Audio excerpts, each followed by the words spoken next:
Salam alaikum, bienvenue à tous dans ce nouvel épisode de Mes Bricolos, épisode numéro 27 de la saison 3 déjà, 27. Comment ça va mes bricologistes préférés? Est-ce que vous avez passé une très belle semaine? Tout s'est bien passé pour vous? Ça me fait bien plaisir. En tout cas, moi comme à chaque fois, ça me fait toujours énormément plaisir de vous retrouver. C'est notre petit rendez-vous hebdomadaire. Chaque mercredi à 17h heure GMT, je publie un nouvel épisode de Mes Bricolos. Justement, on prend le temps. On prend le temps dans ces épisodes de Mes Bricolos de discuter, d'échanger, puis surtout de commenter ensemble les dernières actualités du monde de la création, de l'innovation et du design. Et le fait que ce soit hebdomadaire nous permet aussi de voir l'évolution de ces actualités, parce qu'il s'est passé énormément de choses fin 2022, il s'est passé énormément de choses. J'avais du mal à suivre chaque semaine. Je me disais, mais il y a trop de trucs qui se passent, comment je vais faire pour parler de tout ce qui se passe? C'est vrai que janvier-février 2023, ça s'est un petit peu calmé, mais il y a quand même des choses qui se sont passées et surtout des mises à jour. C'est-à-dire qu'effectivement, on avait abordé des sujets assez intéressants, très intéressants il y a quelques mois, et il y a de nouvelles actualités qui nous permettent de comprendre un petit peu mieux ou de regarder ce qui s'est passé entre le moment où l'événement a eu lieu et maintenant, comment les choses ont évolué. Cette évolution, c'est aussi ça qui est intéressant, c'est de s'arrêter 2 secondes et de revenir sur un petit peu ce qui s'est passé. Et notamment, une des grandes actualités, et on l'a abordé plusieurs fois dans ces épisodes de Mes Bricolos, une des très grandes actualités, c'était ce qui s'est passé avec Kanye West et Adidas. Et cette séparation, là, c'est ce problème qui s'est passé, c'était fin octobre 2022. Ça avait déjà commencé un petit peu avant, mais cette guerre entre Kanye West et Adidas a beaucoup alimenté les médias internationaux. Et puis nous, on a eu l'occasion d'en parler, plus sur un aspect de la création et du design, et ce que ça voulait dire. Sur l'évolution des produits, de la marque, de la propriété intellectuelle, à qui appartenaient les modèles. Mais maintenant, bah, comme je vous dis, et vous l'avez vu en titre de cet épisode, Adidas prêt à retravailler avec Kanye West pour limiter ses pertes. Alors ça, c'est un article qui a été publié le 20 février 2023. C'est-à-dire aujourd'hui, on est le 9 mars. C'est il y a quelques semaines, mais j'attendais parce que je me suis dit, je vais compiler un petit peu pour refaire un petit peu l'historique de ce qui s'est passé entre ces deux entités.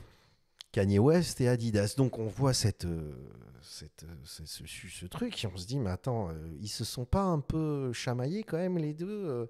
Adidas a quand même poussé Kanye à la porte en lui disant, écoute, on veut plus rien à faire avec toi. Alors pourquoi? Alors déjà, ce qui est intéressant de noter sur cet article, c'est que Adidas est bientôt reparti avec Kanye West. Il pose la question évidemment parce que c'est évidemment pas sûr, c'est-à-dire que c'est un arrangement qu'ils essayent de trouver, on va revenir, mais surtout ce qui s'est passé, et je l'ai mis en rouge, c'est que Adidas a fait 1,5 milliard d'euros de bénéfices en 2021 et ils n'ont fait que 254 millions d'euros en 2022. C'est-à-dire ils ont fait 6 fois moins. D'accord? Ils ont fait 6 fois moins. Et ils disent, les chiffres parlent d'eux-mêmes. Nous n'avons pas les résultats que nous aurions dû avoir. Adidas a tout ce qu'il faut pour réussir. Ils n'ont pas gagné, quoi. En tout cas, ils l'ont plus. Nous avons besoin de remettre tout ceci en ordre, mais je suis convaincu qu'avec le temps, Adidas sera en mesure de briller à nouveau. C'est vrai, pourquoi pas? Je veux dire, à un moment donné, on va pas rentrer dans le débat, est-ce qu'ils avaient raison ou pas, qu'est-ce qu'a fait Kanye, pourquoi il a fait ça, et est-ce que... Voilà. C'est pas le débat d'ici, c'est ça, chacun se fait son avis, vous avez plein d'articles qui en parlent, mais moi c'est plutôt sur la collaboration, c'est ça qui m'intéresse entre un designer, parce que Kanye quand même reste un designer, et je l'ai déjà expliqué, son approche et la façon dont il conçoit les objets est une approche de design, donc c'est un designer, et on en a déjà parlé dans les épisodes précédents de Mes Bricolos, dont notamment l'épisode numéro 10 de la saison 3 où je parlais de cette rupture. Et après, on dit, bon, et en même temps, de façon un petit peu moins officielle, Adidas avoue que ils ont l'incapacité d'écouler les stocks de Yeezy qui leur restent sur les bras. Et justement, Adidas émet de sérieux doutes quant à l'opportunité de relancer les modèles Yeezy sans l'apparition du branding porté par Kanye West. Alors là, moi, quand je vois ça, Je me dis l'avantage d'avoir fait les épisodes de mes bricolos, les gars, c'est que ça nous permet d'avoir un historique et d'archiver un peu tout ce qu'on s'est dit ensemble. Et c'est la façon dont on a discuté de tout ça. Et là, on est un petit peu dans une dissonance cognitive assez incroyable de la part d'Adidas. Alors, je vais vous expliquer pourquoi. Parce que, à l'époque, c'était le 25 octobre 2022, Adidas rompt avec Kanye West une séparation qui pourrait lui coûter 250 millions d'euros. Ah, 250 millions d'euros. Bah, c'est beaucoup moins que la perte qui a été justement officiellement admise euh, c'est la semaine dernière par Adidas.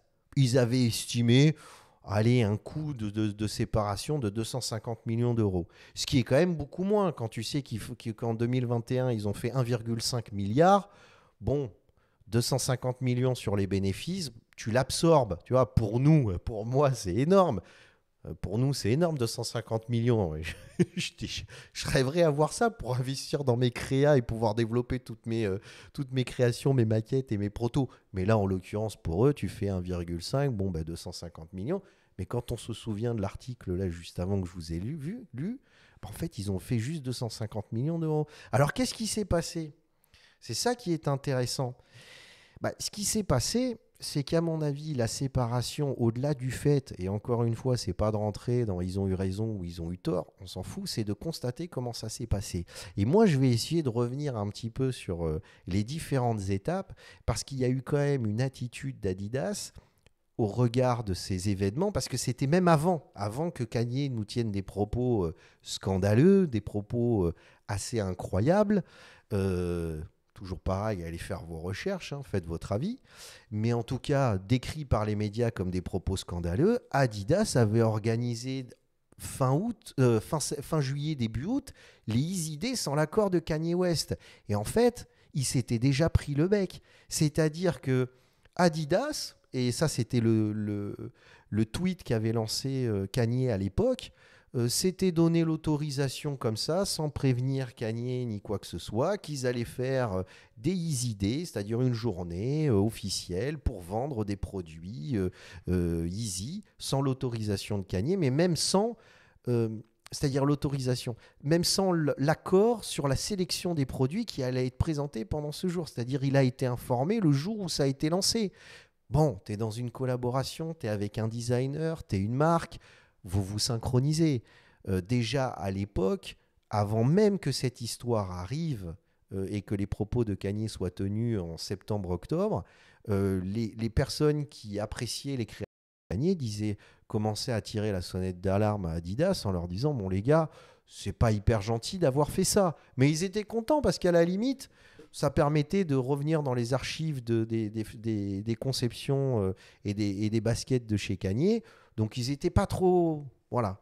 Mais ce qui s'est passé après, qui a été beaucoup plus problématique, c'est que là, à gauche, vous avez la Foam Runner dessinée par Kanye West et par l'équipe de design de Kanye West. Et à côté, vous avez une chaussure qu'on pourrait imaginer être une copie de la Foam Runner. En tout cas, fortement inspirée. Hein.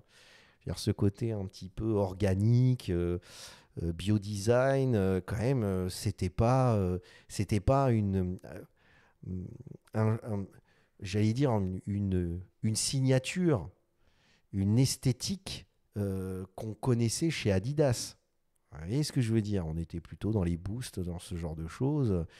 Bon, c'était pas une esthétique vraiment connue chez Adidas. Et là, tout d'un coup, après le succès de la Foam Runner, on se retrouve avec Adidas qui sort cette chaussure.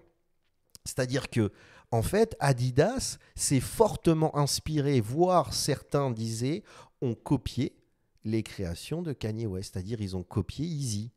Et ça a été très très mal perçu. Et ça, c'était aussi avant. C'est-à-dire, cette chaussure est sortie fin août, début septembre 2022. Donc, avant les propos de Kanye West. C'est-à-dire que ce qui se passait, pareil pour la slide. En haut, vous avez la slide dessinée par Kanye West, vendue par Adidas. Et en dessous, vous avez la Dilette.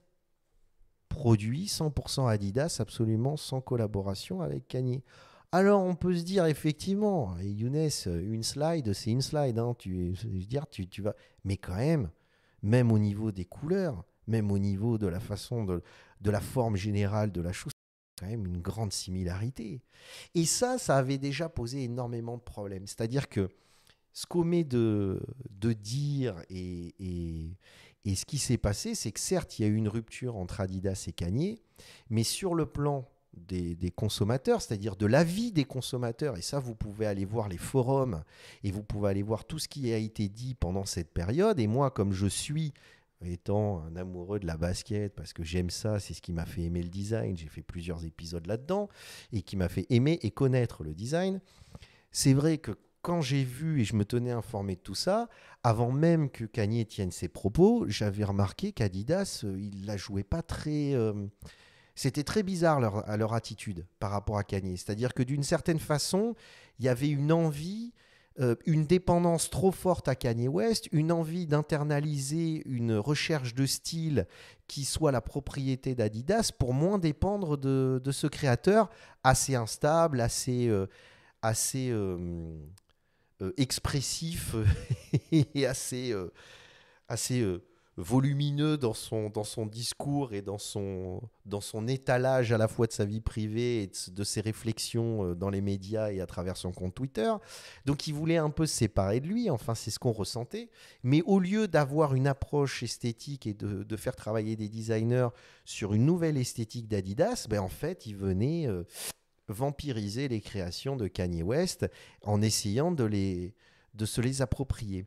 Ce qui est quand même assez problématique parce que on regarde aujourd'hui, et moi je pense que principalement c'est à cause de ça, c'est qu'effectivement le fait que Kanye soit parti, ça a généré une perte, et d'ailleurs le jour où il y a eu cette annonce, la valeur des stocks, c'est-à-dire du marché pour Adidas avait perdu 3 fois sa valeur. Vous voyez ce que je veux dire? C'est-à-dire les actions d'Adidas avaient perdu 3 fois leur valeur initiale. Mais bon, c'est un ajustement. Il y a une annonce aussi importante, les marchés réagissent à ça, il y a un ajustement. Mais ce qui s'est passé, c'est qu'Adidas n'a pas du tout su répondre, n'a pas du tout su rebondir dans cette situation-là. Et justement, ce qui s'est passé, et c'est ça qui nous intéresse, nous, dans notre réflexion de design, sur l'innovation, la création, c'est qu'Adidas aurait dû, bien avant, au lieu d'essayer de vampiriser les créations de Kanye West pour se les approprier parce qu'ils estimaient trop dépendre de la marque Yeezy, ils auraient dû faire travailler, moi je pense, après il faut voir les équipes d'Adidas, moi c'est toujours d'un point de vue extérieur, je serais ravi de rencontrer les designers de chez Adidas ou le directeur design d'Adidas, mais ils auraient dû parier sur une toute nouvelle approche créative, sur une toute nouvelle approche d'innovation, et en se détachant totalement du champ lexical, du champ stylistique, de Kanye West, et même sur l'approche de la façon dont Kanye raconte l'origine et la conception de ses produits.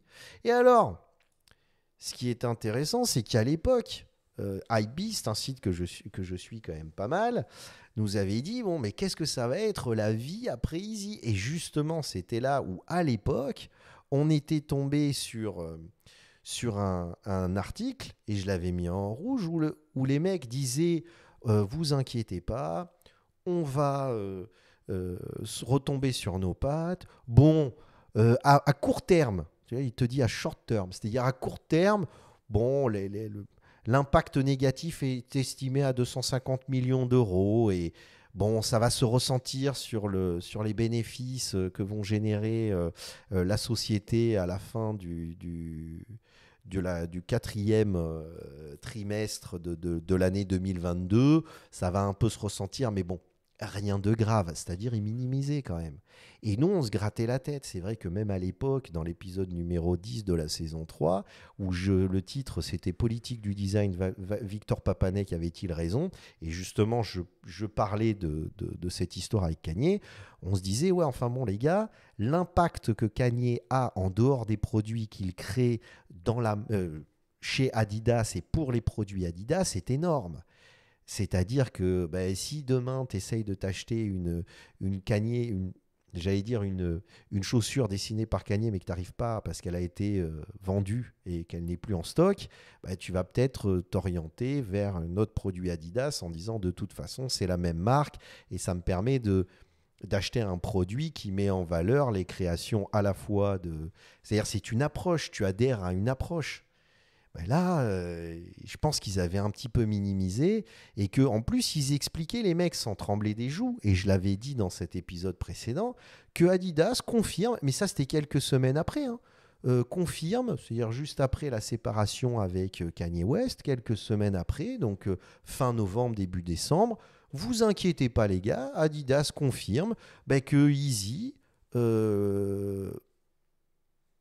même si les produits, les chaussures ne sortiront plus sous la marque Yeezy, ils continueront à sortir les produits puisque la paternité des modèles appartient à Adidas. Et là, on tombait des nues, c'est-à-dire ce qui était intéressant de regarder dans cet article, mais aussi dans l'article précédent, c'était que, et ça, on avait regardé ça ensemble, c'est qu'en fait, les modèles, quasiment la totalité des modèles à slide, appartenait à Adidas. Le nom appartenait toujours à Kanye, mais le modèle appartenait à Adidas. Ce qui fait que Adidas, techniquement, peuvent sortir les chaussures sans le nom.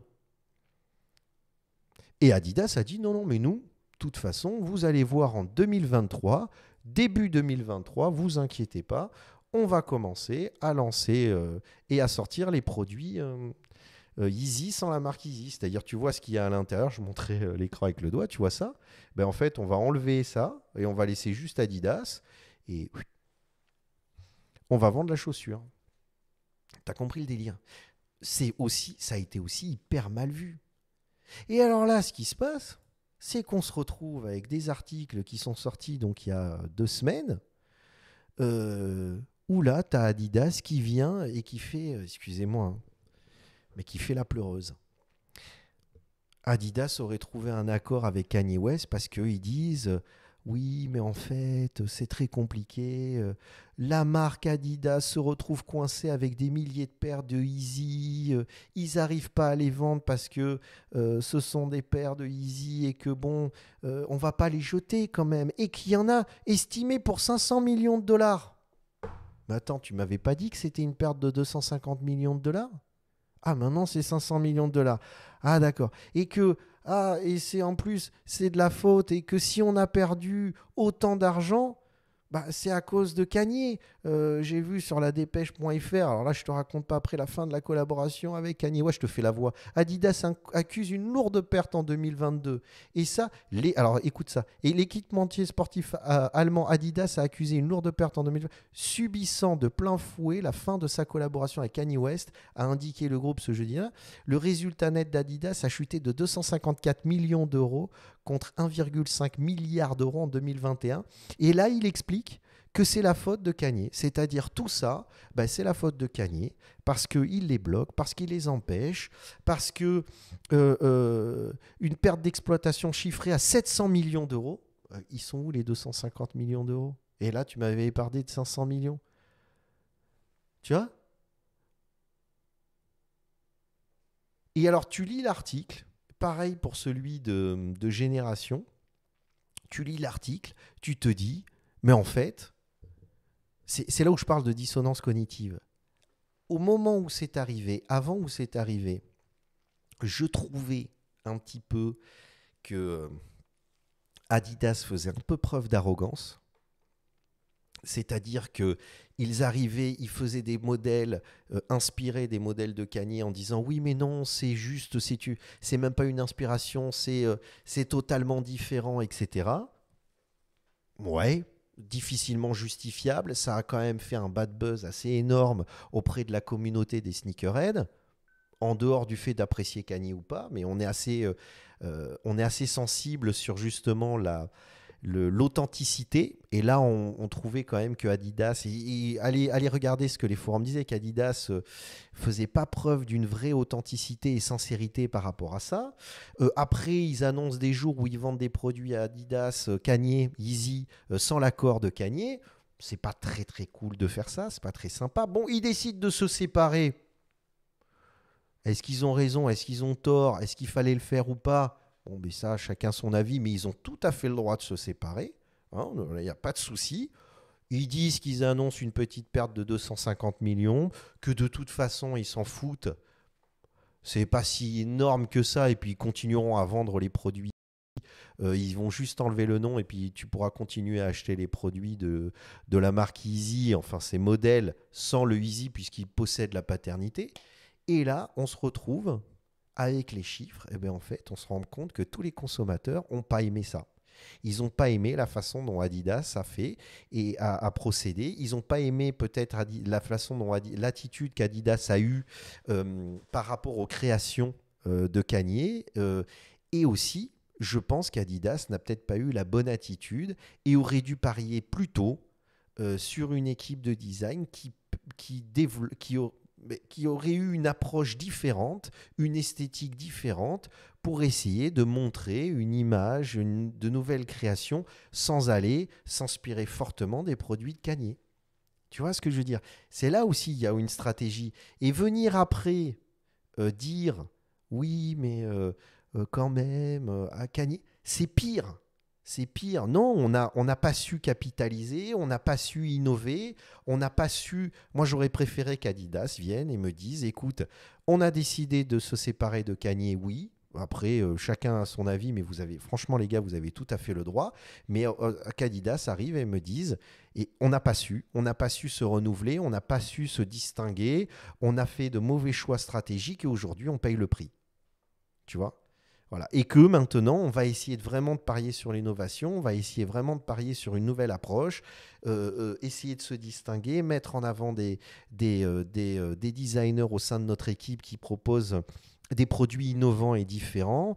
Voilà, parce que j'ai regardé ce qui se fait chez Adidas. En dehors de ça, moi j'aime beaucoup cette marque. Hein. J'ai énormément de paires de chez Adidas. J'ai les 4D, j'ai plein de choses. J'ai les FOM, pardon, comment ça s'appelle, bien sûr. Runner, on en avait parlé dans un épisode, mais j'ai les Ultra Boost. J'adore Ultra Boost. Donc, j'ai une affection pour Adidas. C'est pour ça que je parle de ça. C'est parce que sincèrement, je vous conseille même, hein, les produits Adidas sont de très très bonne qualité. Et à Marrakech, il y a 2 outlets et j'y vais souvent parce que j'aime les produits Adidas. Je trouve qu'ils sont de bonne qualité et que ce sont des bons produits. C'est vraiment honnêtement des bons produits. Donc c'est pour ça que je me permets aussi de parler comme ça, parce que je dis les gars, c'est dommage. C'est dommage que vous n'ayez pas eu un peu l'approche en disant mais parions sur l'innovation, parions sur la création, et pas que technique. C'est pas parce que tu arrives avec la 4D forward, on en a parlé, avec imprimé en 3D, c'est trop technique. Mais sur le plan du style, du design, de l'approche, du storytelling, de l'approche de la création, qu'est-ce que tu racontes? Parce que si c'est que technique, oui, c'est sympa 2 minutes. Mais l'avantage, et ce que vous auriez dû apprendre de la création de Kanye, c'est que Kanye arrivait avec une histoire quand il présentait un produit. Et d'ailleurs, les chaussures qu'il proposait étaient assez clivantes. Hein. Il y avait des gens qui détestaient ce qu'il proposait. Hein. Moi, je sais que quand je suis arrivé, la première fois que j'ai montré la Foam Runner à ma mère, elle m'a dit, c'est quoi cette horreur? Ou à ma petite amie, elle m'a dit, mais c'est horrible ce truc-là, c'est quoi? C'est dégueulasse. Ça a fait son chemin. Ma mère m'a dit, bah, écoute, s'il en sort des nouveaux, ça m'a l'air très confortable, je veux bien en avoir une paire. Mais ça a fait son chemin parce que c'est normal.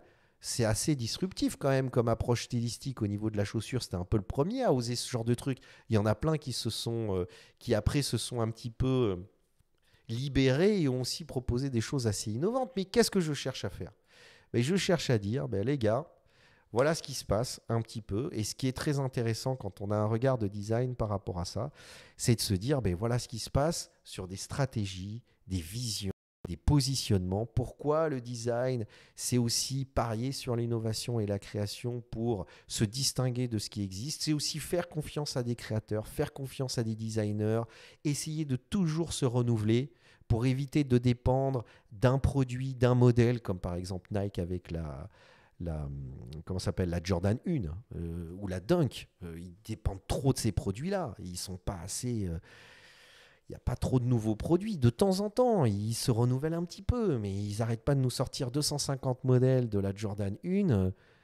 On n'en peut plus, quoi. Et en dehors de ça, pareil. J'adore, j'en ai plusieurs, mais ce que je veux dire par là, c'est que, vous voyez, c'est des stratégies, c'est compliqué tout ça. Et nous, d'un point de vue extérieur, ce qu'on peut regarder et ce que j'essaye de faire avec vous, c'est justement un petit peu de revenir là-dessus, de regarder un petit peu tout ça et tout ce qui s'est passé, de voir l'évolution et de voir un petit peu qu'est-ce que comment ça s'est un petit peu développé au fur et à mesure des semaines et des mois. Et là, ce qui est intéressant de remarquer, pour terminer cet épisode de mes bricolos, c'est justement de se dire qu'à un moment donné, tu as des stratégies et que parier sur l'innovation, la création, développer un département design fort qui ait sa propre identité, je suis sûr et convaincu que si Adidas avait parié là-dessus, ils auraient été moins dans la tourmente. Parce que tout ce qu'ils ont fait avant et ce que les articles malheureusement ne présentent pas, c'est-à-dire l'attitude qu'ils ont eue, le fait de s'inspirer trop fortement des créations de Kanye West, de ne pas se distinguer, de ne pas aller vers de l'innovation ou d'aller que vers une innovation technique, mais pas une innovation, je veux dire, intelligente de produits qui racontent une histoire. Mais voilà, ils se retrouvent aujourd'hui.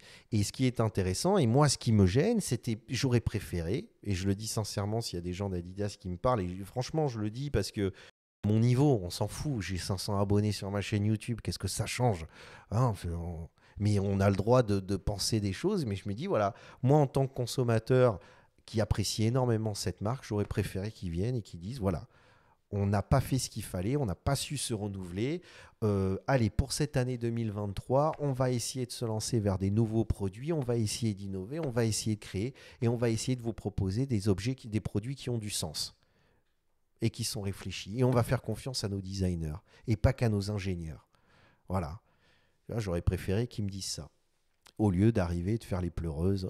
C'est à faute de Kanye, regardez les méchants. Alors que 3 mois avant, ils disaient bon, à court terme, on perdra 250 millions. Tu rigoles ou quoi? Vous avez perdu 6 fois la valeur les bénéfices. Donc, c'est énorme. Bon, voilà, je vous laisse avec des épisodes de mes bricolos. Et justement, ce qui va être intéressant, c'est qu'à droite et à gauche, vous allez voir les autres épisodes où je parle de cette situation avec Kanye West. Comme ça, ça va permettre de revenir. C'est ça l'avantage des épisodes de mes bricolos, c'est les archives.